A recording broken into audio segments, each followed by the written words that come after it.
आज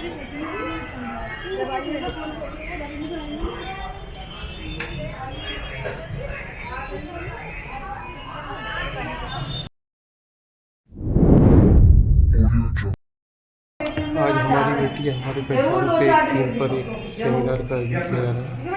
यहाँ पे बेटियाँ आई हुई लोगों की स्टाफ नर्स ट्रेनिंग है।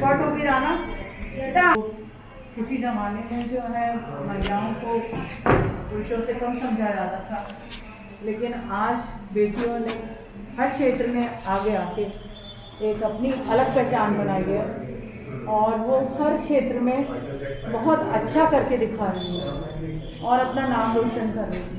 कोई भी फील्ड ऐसा नहीं है जहाँ पे जो है बेटियाँ नहीं हैं। अभी पायलट्स में कम थी तो बेटियाँ पायलट्स भी बन रही हैं और मेरे एक अपने रिश्तेदार हैं, उनकी बेटी भी पायलट की ट्रेनिंग कर रही है। आज कोई भी फील्ड ऐसा नहीं है अच्छे से दिखा रहे हैं कि हम देखिए, बालिका दिवस के अवसर पर मैं बस ये कहना चाहूँगा, प्रोग्राम प्रारंभ करते हैं। मैडम ने एक बात कही थी कि पहले लड़कियों को कमज़ोर समझा जाता था, लड़कियों को कमज़ोर नहीं समझा जाता था। आज फिर सत्तात्मक है, पिता से चलता है ना खानदान। लेकिन शायद सिंधु घाटी सभ्यता का नाम आपने सुना होगा, सुना है? कितने लोगों ने सुना है? तो शायद सिंधु घाटी सभ्यता आपने पढ़ी होगी। तो उस समय सत्ता जो थी मार सत्तात्मक होती थी, मतलब माता से नाम चलता था, उस समय पिता से नहीं होता था। मार सत्तात्मक थी तो इस समय माता बहुत तब दिया जाता था। इसलिए बस ये कहना चाहूँगा, जैसे सभ्यता पहले थी वैसी ही सभ्यता आप लोग आगे बढ़ाएंगे। आज लड़कियां जो हर क्षेत्र में जा रही हैं, कौन सा क्षेत्र नहीं है, पहले बीएसएफ में भर्ती नहीं होती, बीएसएफ में जा रही हैं, मिलिट्री में जा रही हैं, आजकल ट्रेन चला रही हैं, ट्रेन चला रही लड़कियाँ इलाहाबाद से ट्रेन चला रही हैं और पायलट बन रही हैं। ऐसे ऐसे काम करिए, आप सेल्फ डिपेंडेंट होकर काम कर रही हैं। ये नहीं होता है कि लड़कियाँ सहारा है। तो इसीलिए मैं आप सब लोग बधाई देना चाहता हूँ बालिका दिवस के अवसर पर। और इस कार्यक्रम को आगे बढ़ाते हुए मैं कोऑर्डिनेटर जो है हमारे आनंद जी हैं, इनसे कहूँगा कि ये कार्यक्रम की पूरी रूपरेखा दें और आपको बताएं इसके बारे में। बताना है। चलिए, एक्चुअली में क्या है कि ये प्रोग्राम को लंबा ना खींचा जाए, इसलिए बहुत कोविड की वजह से थोड़ा शॉर्ट टाइम पे डिस्कशन हो रहा है। मैं PS आनंद मेरा नाम है, मैं सीएमओ कार्यालय में पर्सनल अधिकारी हूँ। तो हम ये चाहेंगे कि डॉक्टर RN गिरी साहब हमारे नोडल सर हैं और ये थोड़ा सा बताएंगे आपको, ज़्यादा तबीयत थोड़ा ठीक नहीं है। और CMS मैडम ने आपको पॉइंट दो बातें बतानी थी फीमेल से रिलेटेड, वो आपको बताए होंगे। हमारे बीच दो लोग ऐसे लोग यहाँ मौजूद हैं जो कि हमारे जो बाल विकास विभाग के दो प्रतिनिधि हैं, जो मंडल जनपद स्तर पर कोऑर्डिनेटर भी हैं, और एक का नाम है सोनम शर्मा मैडम है, एक हैं डॉक्टर शायद कनौजिया जी हैं। तो ये भी आपके समक्ष 2-4 दिन जरूर रखेंगे और हम ज़्यादा विस्तार से नहीं बताएंगे। जाने की जरूरत क्यों पड़ी, मतलब बेटी किस चीज़ से हमें क्या करना है, मतलब किस वजह से हमें ये योजना शुरू करनी पड़ी कि बेटी बचाओ जो शब्द इसमें आया वो क्यों आया है? वो इसीलिए आया है कि जब हमारे किसी परिवार में कोई महिला गर्भवती होती है तो सबसे पहले जो हमारे परिवारजन होते हैं उनके मन में क्या आता है कि बेटी होगी या बेटा होगा। तो इसी धारणा को बदलने के लिए है ना, कि वो ये ना सोचे कि बेटी होगा या बेटा होगा, बेटी होगी या बेटा है, वो ये सोचे कि जो भी होगा हमारा अपना होगा, चाहे वो बेटी हो या बेटा हो। गर्भ में भ्रूण हत्या ना की जाए, बच्चियों को लिंग जांच करवा के गर्भ की उनको बच्चियों को ना मारा जाए, इसीलिए बेटी बचाओ शब्द इस योजना में रखा गया है। दूसरा शब्द है बेटी पढ़ाओ। मैडम ने जैसे कहा कि पहले समय में बच्चियों को पढ़ने नहीं दिया जाता था। क्या सोचा जाता था कि जैसे बच्ची पैदा हुई है, अरे बड़ी टेंशन हो गई, बच्ची को पढ़ाना लिखाना पड़ेगा और बाद में क्या होगा, इसकी शादी तो करनी है, कौन सा क्या क्या करना है, इसको बस खाना बनाना है। लेकिन अब ये धारणा धीरे धीरे समय के साथ बदली है। क्यों?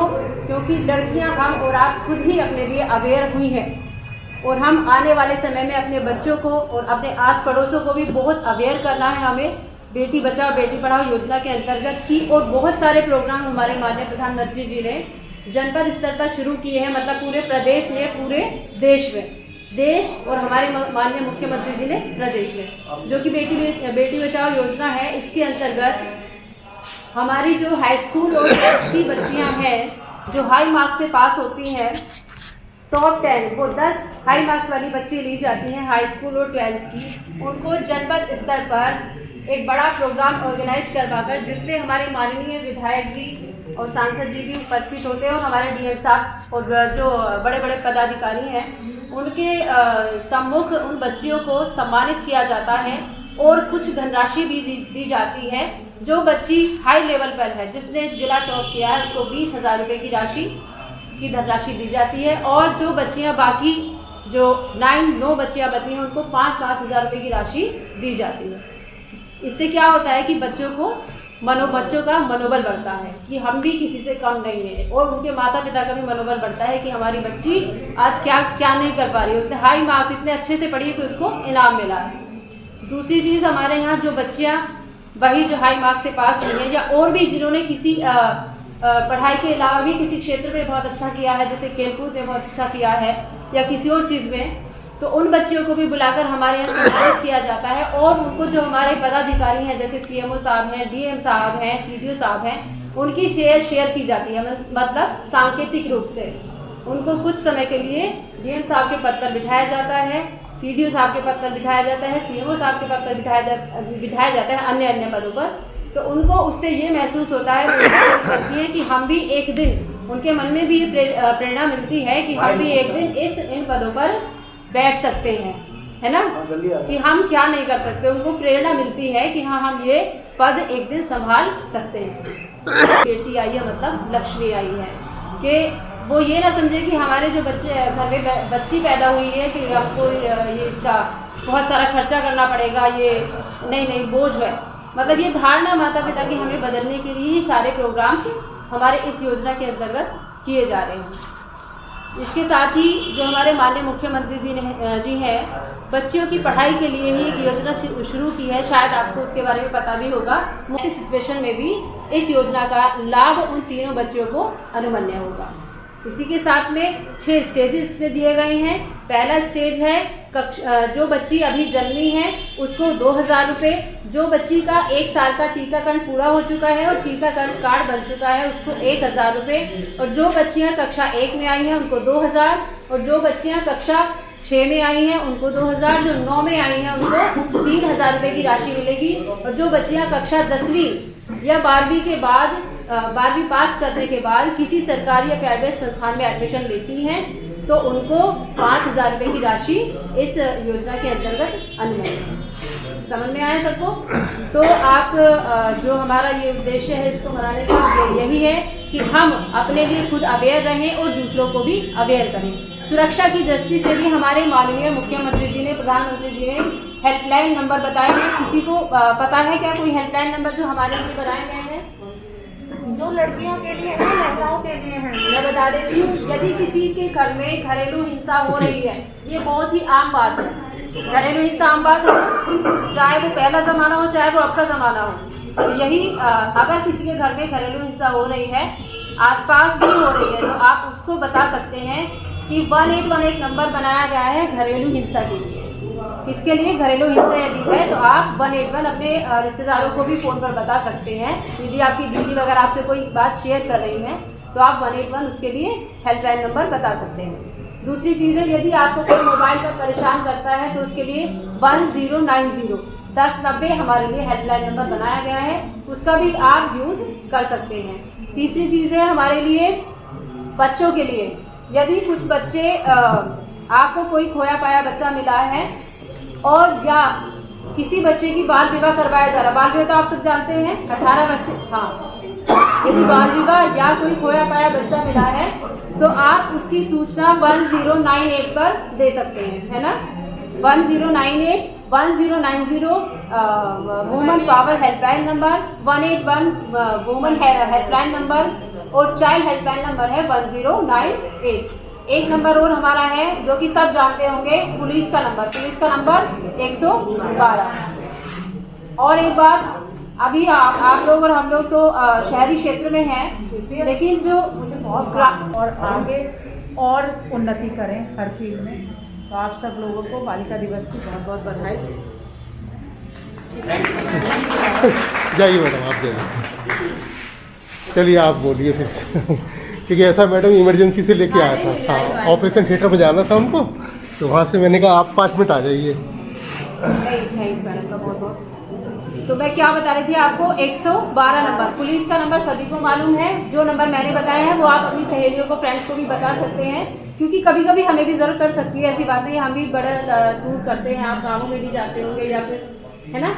हाँ, तो मैं ये कह रही थी कि हम लोग शहरी क्षेत्र में हैं, लेकिन जो लड़कियां गांवों से अप डाउन करती हैं, ग्रामीण क्षेत्र से शहर में आती हैं पढ़ने के लिए, तो उनको अपनी सुरक्षा का बहुत ध्यान रखना पड़ता है। तो सबसे पहली बात ये है, यदि हमारे पास अपनी सुरक्षा के लिए कुछ भी नहीं है तो हम क्या करेंगे। और हम ऐसी सिचुएशन में घिर गए हैं और हमारे पास कोई उपकरण, कोई औजार नहीं है हमारे पास कि हम किसी भी चीज़ से अपनी सुरक्षा कर सके। तो ऐसी सिचुएशन में हम क्या कर सकते हैं।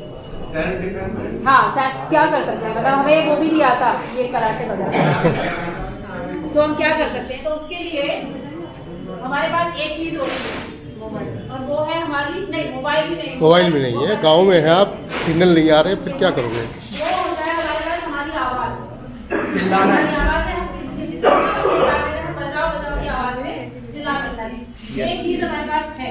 दूसरी चीज़ हमारे पास हेयर पिन्स है, हमारे पास सेफ्टी पिन्स है, तो वो भी हम यूज़ कर सकते हैं। और अपने पास पेपर स्प्रे जरूर रखें, वो मिर्ची पाउडर जरूर रखें अपने पास। और बाकी चीज़ जो हम जानते हैं, है ना, और जो हमारी कोई ग्रामीण क्षेत्र से हमारी सहेली आ रही है आपके साथ आ रही है, तो उनको भी ये बातें आप शेयर कर सकते हैं, है ना, क्योंकि रात होते हैं हम लोग को डर लगने लग जाता है। ये सही बात है कि हमारे लिए पुलिस भी है, सब कुछ है हमारे लिए।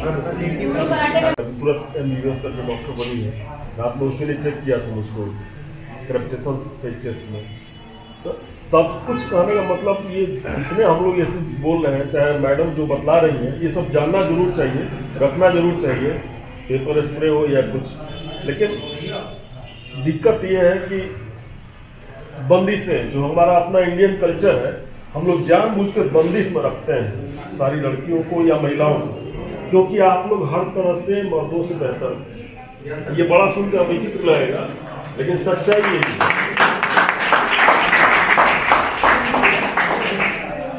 मैं जब बोलता हूँ तो बहुत लोग बोलते हैं कि फेमिनिस्ट हमेशा लेडीज का ही तरफदारी करता है, लेकिन मेरा अपना मानना है कि अगर आपको संस्कार अच्छे मिले हैं तो आप किसी लड़की की, किसी लेडी की बुराई कर ही नहीं सकते, क्योंकि ये एक क्लियर चीज है। आप नौकरी में भी रहते हो, ये सारी लोग अभी जॉब में हैं, लेकिन ये पक्का रखिए कि इसमें जो भी आ रहे हैं जॉब में, घर पर खाना बना के आ रहे होंगे, सारा कुछ अरेंज करके आ रहे होंगे, बच्चों को स्कूल भेज के आ रहे होंगे, फिर जाने के बाद भी भले हस्बैंड आया जॉब करके आराम से टांग फैला के अपना चाय पीने बैठ गया, लेकिन ये उनके लिए चाय नाश्ता खाना सब तैयार करेंगे। ये कैपेसिटी, ये सहनशीलता, ये क्षमता केवल लेडीज को ही है। इंडियन ऐसी सिचुएशन में भी इस योजना का लाभ उन तीनों बच्चों को अनुमन्य होगा। इसी के साथ में 6 स्टेजेस इसमें दिए गए हैं। पहला स्टेज है जो बच्ची अभी जन्मी है उसको 2000 रुपये, जो बच्ची का 1 साल का टीकाकरण पूरा हो चुका है और टीकाकरण कार्ड बन चुका है उसको 1000 रुपये, और जो बच्चियां कक्षा 1 में आई हैं उनको 2000, और जो बच्चियां कक्षा 6 में आई हैं उनको 2000, जो 9 में आई हैं उनको 3000 रुपये की राशि मिलेगी, और जो बच्चियां कक्षा 10वीं या 12वीं के बाद 12वीं पास करने के बाद किसी सरकारी या प्राइवेट संस्थान में एडमिशन लेती हैं तो उनको 5000 रुपये की राशि इस योजना के अंतर्गत अनुमति है। समझ में आया सबको? तो आप जो हमारा ये उद्देश्य है इसको मनाने का यही है कि हम अपने लिए खुद अवेयर रहें और दूसरों को भी अवेयर करें। सुरक्षा की दृष्टि से भी हमारे माननीय मुख्यमंत्री जी ने, प्रधानमंत्री जी ने हेल्पलाइन नंबर बताए हैं। किसी को पता है क्या कोई हेल्पलाइन नंबर जो हमारे लिए बनाए गए हैं? जो लड़कियों के लिए है, महिलाओं के लिए है। मैं बता देती हूँ, यदि किसी के घर में घरेलू हिंसा हो रही है, ये बहुत ही आम बात है। घरेलू हिंसा आम बात है, चाहे वो पहला ज़माना हो चाहे वो अब का ज़माना हो। तो यही अगर किसी के घर में घरेलू हिंसा हो रही है, आसपास भी हो रही है, तो आप उसको बता सकते हैं कि 1818 नंबर बनाया गया है घरेलू हिंसा के लिए। किसके लिए? घरेलू हिंसा यदि है तो आप 181 अपने रिश्तेदारों को भी फ़ोन पर बता सकते हैं। यदि आपकी दीदी वगैरह आपसे कोई बात शेयर कर रही हैं तो आप 181 उसके लिए हेल्पलाइन नंबर बता सकते हैं। दूसरी चीज़ है, यदि आपको कोई मोबाइल पर परेशान करता है तो उसके लिए 1090 1090 हमारे लिए हेल्पलाइन नंबर बनाया गया है, उसका भी आप यूज़ कर सकते हैं। तीसरी चीज़ है हमारे लिए बच्चों के लिए, यदि कुछ बच्चे आपको कोई खोया पाया बच्चा मिला है और या किसी बच्चे की बाल विवाह करवाया जा रहा है, बाल विवाह तो आप सब जानते हैं 18 वर्ष से, हाँ, यदि बाल विवाह या कोई खोया पाया बच्चा मिला है तो आप उसकी सूचना 1098 पर दे सकते हैं, है ना। 1098 1090 women power helpline number, 181 women helpline number और चाइल्ड हेल्पलाइन नंबर है 1098। एक नंबर और हमारा है जो कि सब जानते होंगे, पुलिस का नंबर 112। और एक बात, अभी आप लोग और हम लोग तो शहरी क्षेत्र में हैं, लेकिन जो तुरंत एमबीबीएस करके डॉक्टर बनी है, रात में उसी ने चेक किया था मुझको क्रैप्टेशन थे चेस्ट में। तो सब कुछ कहने का मतलब ये जितने हम लोग ऐसे बोल रहे हैं, चाहे मैडम जो बतला रही हैं, ये सब जानना जरूर चाहिए, रखना जरूर चाहिए, पेपर स्प्रे हो या कुछ। लेकिन दिक्कत ये है कि बंदिशें, जो हमारा अपना इंडियन कल्चर है, हम लोग जानबूझकर बंदिश में रखते हैं सारी लड़कियों को या महिलाओं को, क्योंकि आप लोग हर तरह से मर्दों से बेहतर हैं। ये बड़ा सुनकर विचित्र लगेगा, लेकिन सच्चाई ये है।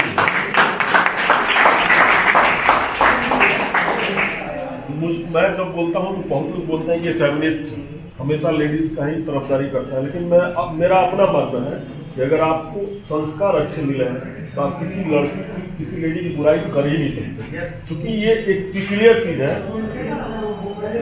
आप नौकरी में भी रहते हो, ये सारी लोग अभी जॉब में हैं, लेकिन ये पक्का रखिए कि इसमें जो भी आ रहे हैं जॉब में, घर पर खाना बना के आ रहे होंगे, सारा कुछ अरेंज करके आ रहे होंगे, बच्चों को स्कूल भेज के आ रहे होंगे, फिर जाने के बाद भी भले हस्बैंड आया जॉब करके आराम से टांग फैला के अपना चाय पीने बैठ गया, लेकिन ये उनके लिए चाय नाश्ता खाना सब तैयार करेंगे। ये कैपेसिटी, ये सहनशीलता, ये क्षमता केवल लेडीज को ही है। इंडियन कल्चर में इसीलिए कहा भी गया है, यत्र नारी पूज्यत्र तत्र रमन्ते देवता, जो हम लोग का अपना ऑपरेशन है, उसमें ये स्पीच है। और यही नहीं, बहुत कॉमन प्रोवर्ब है, जब भी कहीं बच्ची होती है तो हम लोग कहते हैं लक्ष्मी। लेंगे अभी मैडम से मेरा अनुरोध है कि आप जो पॉइंट है आप लोग खड़े हो जाएंगे। शपथ से पहले आप लोगों से कहना चाहूंगी, 18 साल के सभी लोग ऊपर में वो अपना अपना वोट जरूर डालें। सभी लोग शपथ ले रहे हैं। इसीलिए लगाया गया है कि सब लोग जो है हमारी बेटी हमारे के साथ सब लोग अपने हाथ आगे कर लीजिए। हाथ आगे कर लीजिए, बोलिए। हम भारत के नागरिक लोकतंत्र में अपनी पूर्ण आस्था रखते हुए यह शपथ लेते हैं कि हम अपने देश की लोकतांत्रिक परंपराओं की मर्यादा को बनाए रखने तथा स्वतंत्र निष्पक्ष एवं शांतिपूर्ण निर्वाचन की गरिमा को अशुभ रखते हुए निर्भीक होकर धर्म वर्ग जाति समुदाय भाषा अथवा अन्य किसी भी प्रलोभन से प्रभावित हुए बिना सभी निर्वाचन में अपने मताधिकार का प्रयोग करेंगे। जय हिंद।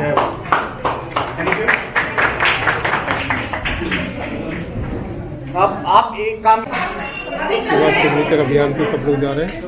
आइए, सिग्नेचर कराने मुझे थोड़ा दिक्कत हो रही थी, आ जाओ पहले बात नहीं दे रही, पहले वो हो जाएगा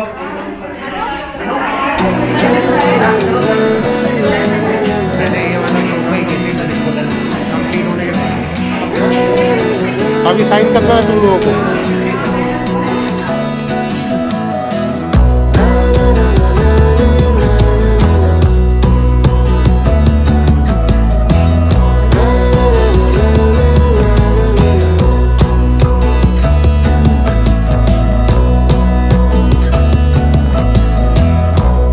सिग्नेचर अभियान चल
साइन करेंगे।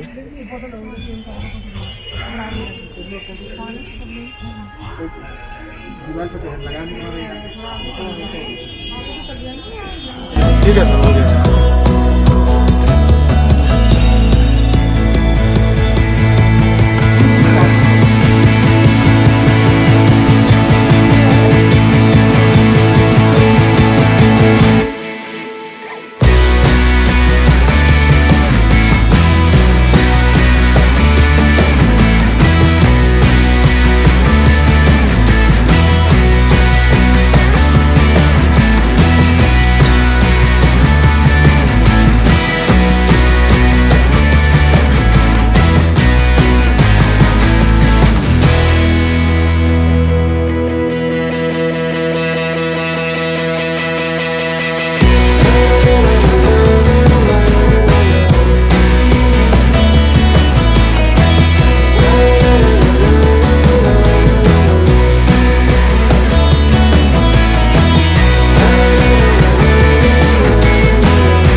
बेटा एक मिनट।